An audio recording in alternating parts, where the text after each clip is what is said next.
Hi, everyone. Welcome to A New View. I'm Kim, and I'm here with Shira, Lee, and Juji.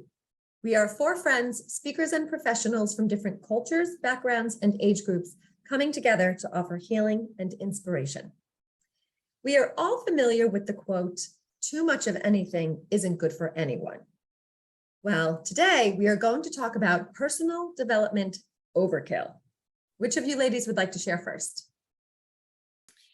I think I'm going to go first. One of the things that came up for me when we were talking about this episode is that it's all about balance, right? Because like you said, too much of a good thing is not good for you. And everybody who's been watching this probably knows this, but if you don't, I do something called human design. Which is a very intricate system that helps us understand ourselves.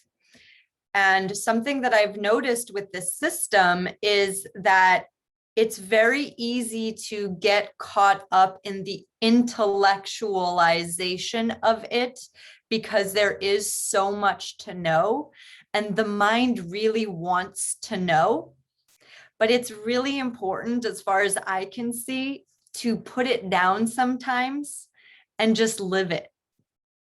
Just live what it says about you. Don't worry so much about all of these nuances, because at its core, it's really very simple. It's all about honoring who you are instead of trying to please other people or,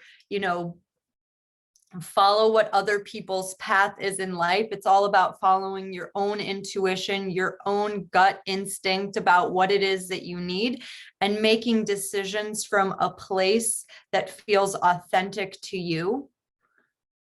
That's it. Simple, but not easy. And so when people get so caught up in the well, I need to know what this part of the chart means. I need to understand what this aspect means. It's like, okay, those are interesting and important things, and we will get there. Let's peel away the layers slowly, but then return back to yourself. Return back to the simplicity of making the decision based on your being correct within yourself, instead of this being stuck all up in here about what it means about you and having to know everything all at once. I've seen that go to some unhealthy places within myself and with other people, and it's really not serving us to do that.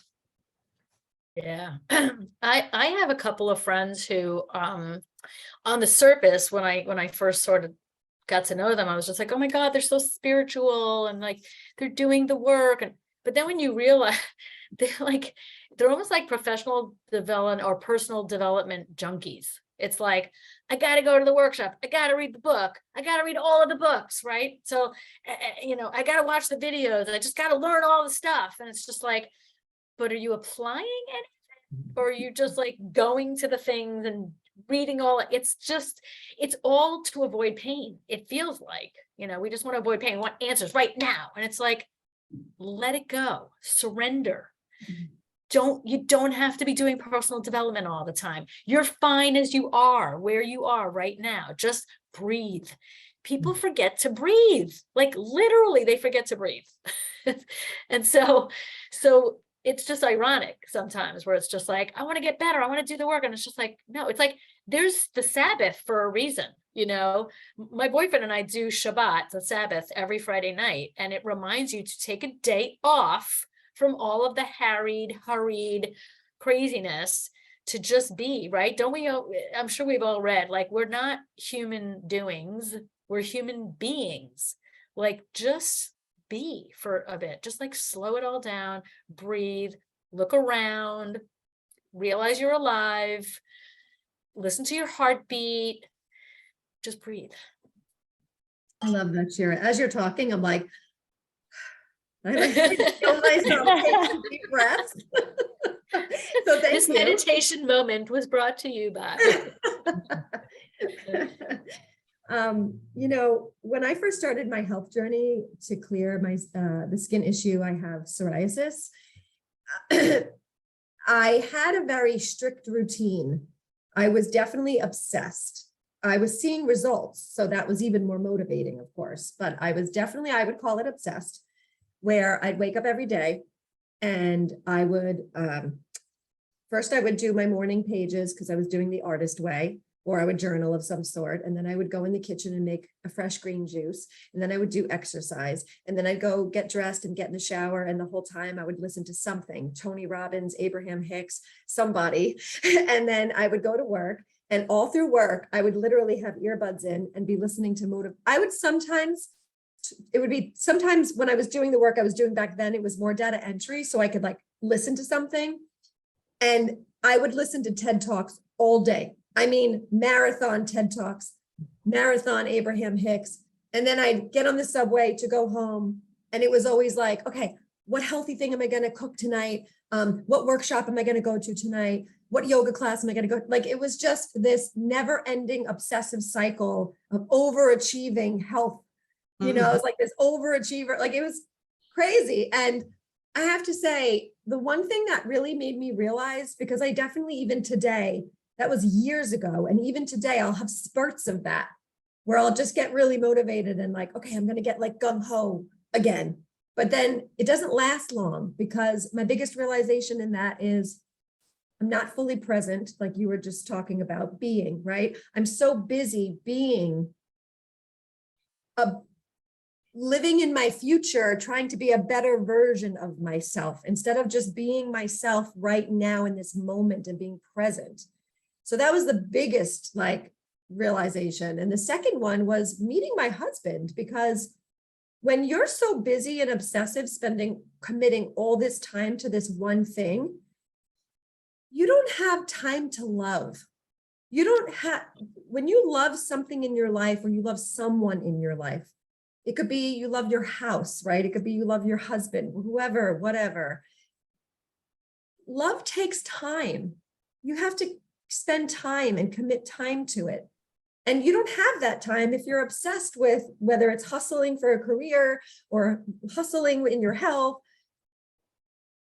I'm getting like a little emotional right now, because when I think about all the time I've spent not committed to my loved ones, and listen, it was all for my health, so it wasn't a bad thing, and I don't regret it, but too much of something isn't good for anyone. And there's, like you said, usually that balance. So I really am mindful to that today, you know. So when I do get into my spurts, my husband notices, and he'll say things to me. He'll be like, yeah, I noticed that you're trying some new supplements because so-and-so suggested blank and blank. You know, just remember to go within, honey. Just remember the answers are inside of you. And I'm like, I know. Mike. Slow clap for Mike. Come on. I know. And I'll be like, is this because of the money I'm spending? And he'll say, maybe a little, but it's more about the message to trust yourself, because he knows I have issues trusting myself when it comes to my health, because I'm always trying to figure it out. And when I just go within and like be more and focus on my love more, it's like, I find that I'm most healed in those periods of time, you know? So yeah.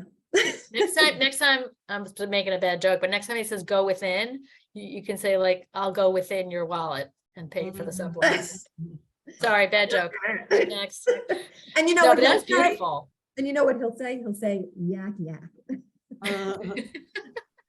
Hey, Kim, you know, when you just mentioned that you were getting emotional thinking about it, I don't know if it was guilt or not for not having or committing more time to your loved ones. Well, I mean, guilt comes to my mind, but I'm thinking, but you committed that time to you, and there shouldn't be any bad feelings about that, because personal development does start with that, I believe.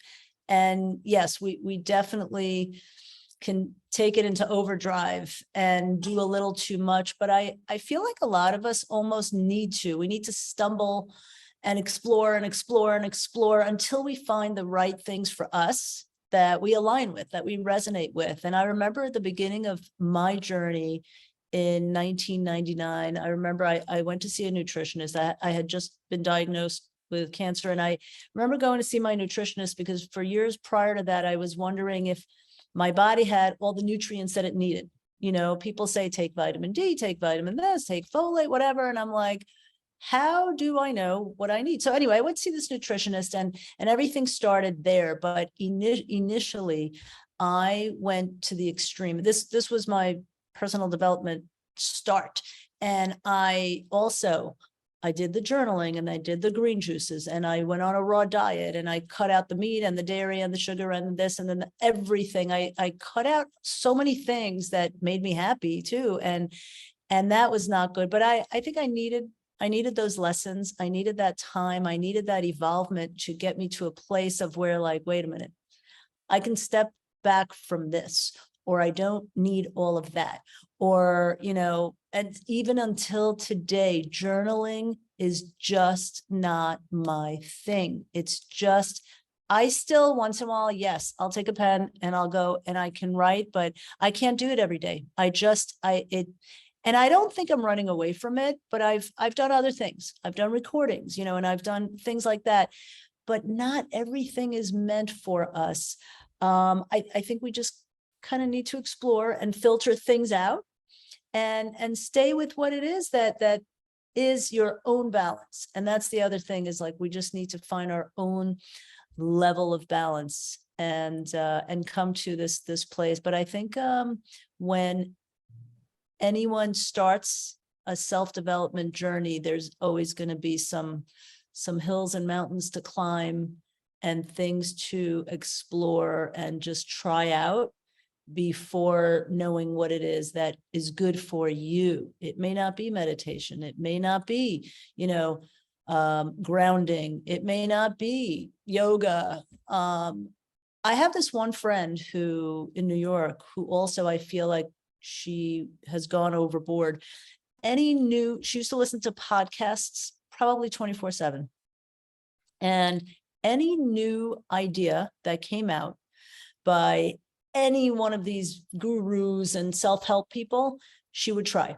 She would buy every single book. She would try everything. It got to the point where she was sharing that she was sleeping. She's married to a guy who has older kids, but like she started to sleep on the floor of their bedroom and not in the bed with her husband, who was like, what the fuck are you doing?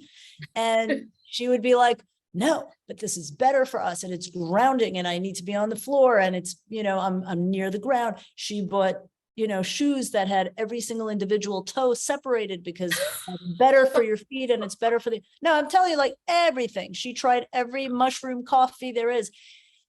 And so to me, that was like, you know, that's a little overkill, you know, and I don't know how things are going with her and her husband and the bed today, but, you know, I was going to ask, how's that working out for her? It's been a while. I haven't really spoken to her since I moved here, but yeah, I am wondering. But she was one of those, you know, but it's okay to experiment. It's okay not to mesh with every single thing. Yeah, and you're right, because you find the things that work for you in that process. Yeah. It's just, Yeah, and also, yeah. Go ahead, Yeah. Shira. No, it's like any, I guess, shopping, right? Personal development has not been around for hundreds of years. I think it's really catapulted in the last, 15, 20 years. Like it's everywhere. You go on the internet and it's like, do you want to make $1 million? Do you want to feel better? Try this thing, do this course. It's just like, it's all around us. So it's actually dizzying when you think about it, because for me, my personal development journey has brought me peace within myself. That's why I love that Mike said to go within, because that really is at the end of the day where your answers are. We're just so infiltrated and catapulted and just pelted with all of this stuff that we sometimes can't stop and know what's right for us. So I definitely agree with the shop around, see, but if the goal is to have more peace and purpose in your life, then keep that at the top of your mind. And you guys know one of my favorite words is to allow, because when I have allowed some other people's, opinions and books and videos and all of that, I felt like I wanted answers quickly. And it's like, no, allow them to come when they will come. And I remember when I started to really sort of surrender and totally listening to Esther Hicks. She didn't make sense to me 10 years ago, but all of a sudden, a couple of years ago, I listened to her again, which is another interesting thing. Like if something's not working for you 10 or 20 years ago, like it might now. And I just sort of kept an open mind and an open heart and just like opened up my hands, like when it's time, I will know. And in the meantime, I want to keep my peace. And that's when really things started to flow. They really started to flow more. But the overkill part, you can check in with yourself and say, am I peacefully going about this personal development journey? Or am I harried like in every other area of my life where it needs to be better now? Right. No, it's not going to. Yeah, yeah. It's like almost like, we have to make it happen and we have to perfect it. And we work too hard at it sometimes. And that's the letting go part you were mentioning before. It's just like, sometimes just let it go. Like, it's okay. We sometimes are so focused in on doing it and getting to our goal immediately. Yeah. Immediate satisfaction. Yeah. Well, Shira, I want to point out that when you were saying like, yeah, so much is coming at you, it's everywhere. It's everywhere because the algorithm knows what you like. Yes. Most people do not have like a million coaches on their Instagram feed or whatever. It's like, that's true. That's if true. if that's what you're focusing on, then that's what's going to come into your field. So try and remember that like everything in our culture, it became a business. Yeah. It's Flash brainwashing. It's a bajillion-dollar business. And Yeah. like, I can say that because I have a business that revolves around this. So there is something to be said for like, find the thing that works for you. It's like, you don't go to the grocery store and buy every single thing in the grocery store. Right? That would be insane. Most people would consider that insane. So just because something comes into your field doesn't mean that it's meant for you. If it really resonates, if somebody says something and you're like, wow, that felt like really, really powerful, potent something to me. Like I remember when a colleague called me and told me about Landmark for the first time. He was saying all of these things that were like, okay, like whatever. And then he said something super powerful. He said, maybe there's something you don't know about what you are going through. Maybe there's a blind spot there that you could uncover here. And that is the thing that kind of flipped a switch in me that was like, I never even thought of that. I am a child of a psychologist. I know everything there is to know about why I'm screwed up.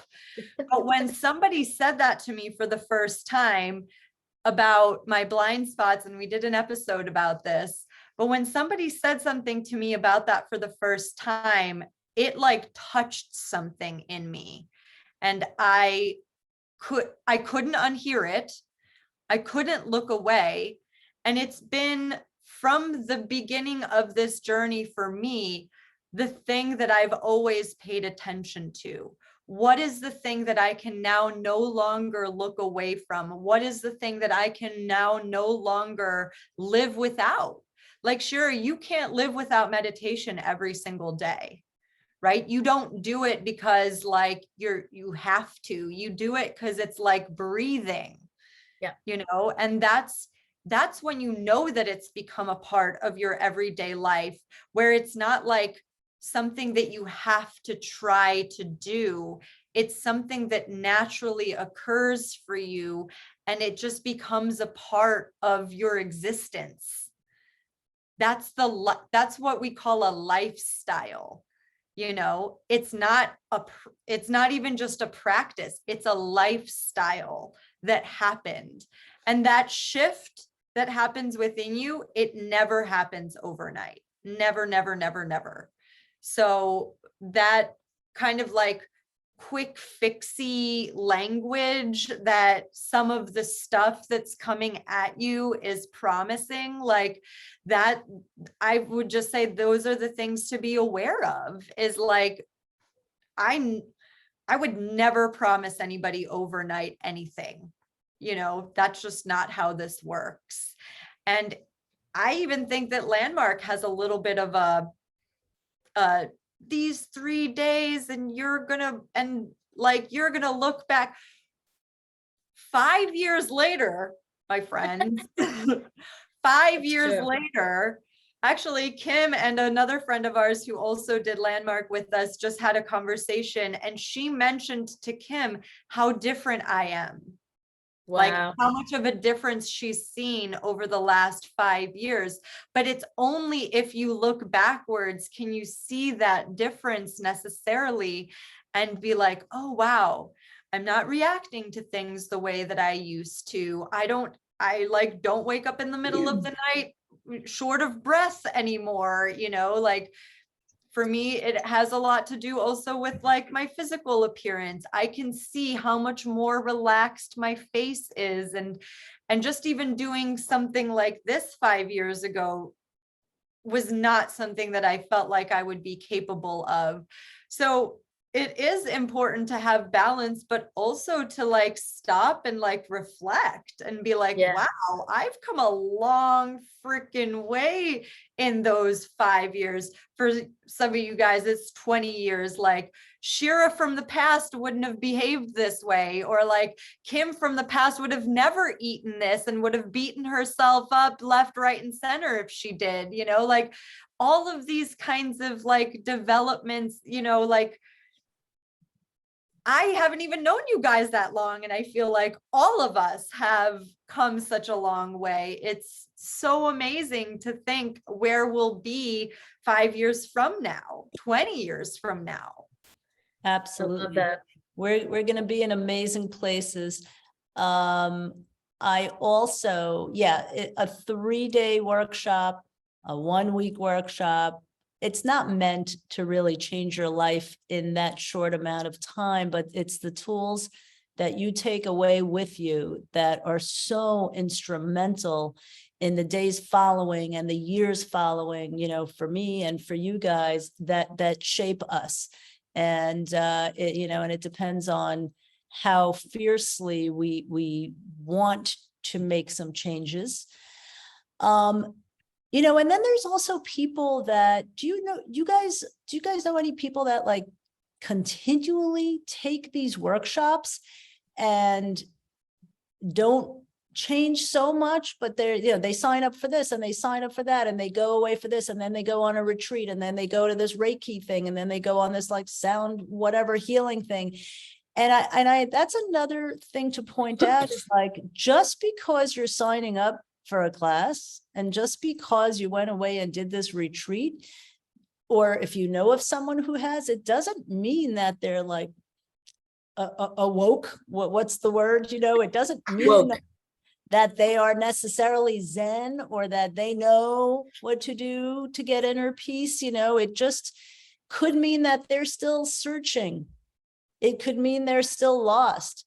But I sometimes do wonder about people who do that with, just incessantly.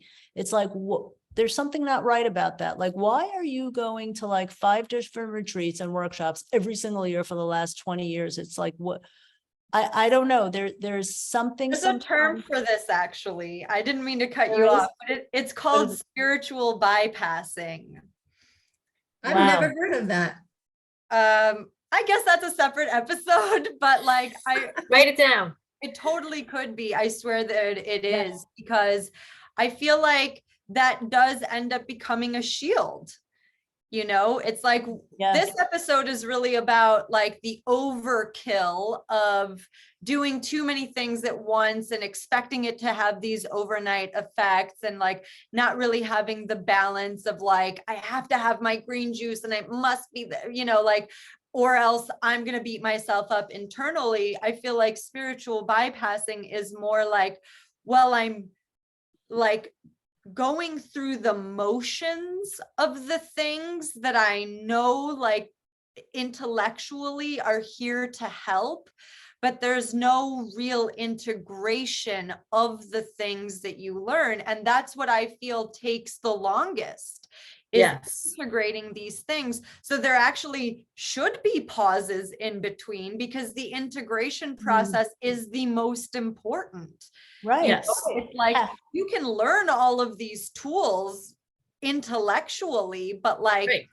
we just talked about how the mind is caca, Right, Oh, right, yeah, when- right. when Like, you go are you back out- doing? Right. When you go back out into the world, are you able to survive now without being in the environment of the workshop?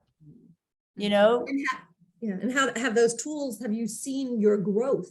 Have you seen, like we all just mentioned the last 5 years in each other's lives, seeing our growth. Like you can see and feel when you've changed for the better, whether it's the way you react to something or whatever. I would think you would see your own growth. So maybe some people can't. I don't know. right. Or maybe there's something they are afraid to actually face or Well, bring I was up. gonna say it's a form of escapism. If you're constantly doing the things that you're then not taking the information and wisdom from and applying it to your life, it's like binge watching. It's a form of escapism. I'm gonna, like you said, I'm just gonna go through the motions. I'm gonna sign up for the retreat. I'm gonna read the book. But if you're not actually changing your words and your belief system and really doing that inner recalibration, that's the beautiful thing. And that only you can do. No guru can tell you anything. You actually have to physically do it or don't do it. And when I say don't do it, I mean, like, if you were going to react this way to your child, your spouse, whatever, now react differently. That's freaking hard. That's hard to do. Exactly. You have to And go it's going to be through- awkward in the beginning, right? Like when Yeah. we start a workout program, it's not like you're going, I'm benching 200 pounds. I'm like, no, it's have to do the uncomfortable. awkward You stuff. have to go through the discomfort. You got to go through the fear, the discomfort, whatever it is. You just need to shit it out, detox Right. it, Right. in some way or other. I also want to point out, and this is kind of an aside, it's like sometimes what ends up happening is we use the tools that we get initially as new weapons. Right. Ooh, I like that. Yeah. It's not pretty when that happens. And Yeah, I've that's seen it interesting. so much. It's like in human design, we call it the not self. Oh, well, that's you being your not self. This is not about anyone else. This is about taking accountability for yourself. You don't go to those workshops so that everybody else changes. You Right. go to those workshops so that you have a different perspective on everyone else, and stop seeing yourself as the victim of your own narrative, or, try to fix other people through what you learned. They Oh my didn't go to God. that workshop. They didn't ask for this. They didn't want to change. You wanted to change. So do it. Right. Oh my right. God. I love that. And it's like, Usually you're so not good. necessarily the expert now. You don't get to now go and Right. tell people what they're doing right or wrong. No. Right. This is just for you. I love this. Kim, I know you want to say something. I'm going to say something right after you. No, what I wanted to say earlier is not even a part of this. Forget it, just go. No, I was going to say that my very, very first personal development book was You'll See It When You Believe It by Dr. Wayne Dyer. Because everyone's just go, believe it when I see it, right? First you have to see it, then you'll believe it. I love the opposite, right? First I have to believe it, then I'll see it. And I remember reading this book, big book, and I finished the book and I was just like, in my mind, I'm going, oh yeah, my husband can, totally use this, and my mother should totally read this. Like, I just remember thinking these things. And my twin sister, who gave me the book, literally said the words to me, are you reading it with yourself in mind, or are you reading it about how it can change other people? And I'm like, oh. It's like, my mind, it was just like, don't do that. And so I was so in confusion after I read the book. And then on this, like the third day after I read the book, I was just like, I had such an epiphany about myself. And it's like a boulder just got lifted off my shoulder. And I was just like, it's me. I have to do the things. Don't look outside yourself. It's me. It's so freeing. It is. It is. Even at the worst of times. And when somebody looks at what's going on with you or your story and somebody did something to you, we can't go there. We cannot blame people for anything that's happening in our life. That's a big So hard, thing right? to Isn't that so swallow. hard? Yeah. Well, this sort of relates, but what I was going to say earlier was a very obvious indicator that you are like just obsessive about something, whether it's your health or your work or whatever, or just it's like you're just too focused and that's all you're eating, breathing, sleeping it, is that you talk about it incessantly. And it's all you talk about. Like I've had friends, and I'm so guilty of this because I have, when I was running my nonprofit, the Love Group, where I met you ladies, for 4 years, I was breathing, sleeping, and eating this organization. And my poor husband, it's all I talked about. It's all, he could be like, where are we going to go? Let's go on vacation. And I'd be like, let me tell you what happened today. Let me tell you about it. Like, I didn't want to talk about anything else. And years later, somebody brought that up to me. They said, would you say you're oversaturating your husband with this work you're doing? And I was like, oh, absolutely. I didn't even have to think about it. I was like, absolutely. and he said to me, it was actually one of our board members, Peter, and he said to me, that's not really fair, is it? And I was like, and then I came home and told Mike he said that, and Mike goes, well, I'm glad somebody pointed that out to you. Oh, wow. He's like, I've been pointing that out to you for years and you haven't heard a word I've said. And I'm like, I needed someone on the outside to point it out to me and just allow other things in. Like I have a whole life with this person, but what work has nothing to do with that. And work is just one small piece of our lives, So it just, when you just find yourself talking or thinking about nothing else but this thing, that's usually a sign. Yeah, we get consumed. We get consumed with the new ventures, new things we discover. A new view. A new view. Well, ladies, I think that is a wonderful place to wrap this up. This amazing episode was so great. If you've enjoyed our conversation, please subscribe to our channel and be sure to let us know if you have any topic requests or questions by commenting below. Thank you so much for watching, and we'll see you soon. Bye.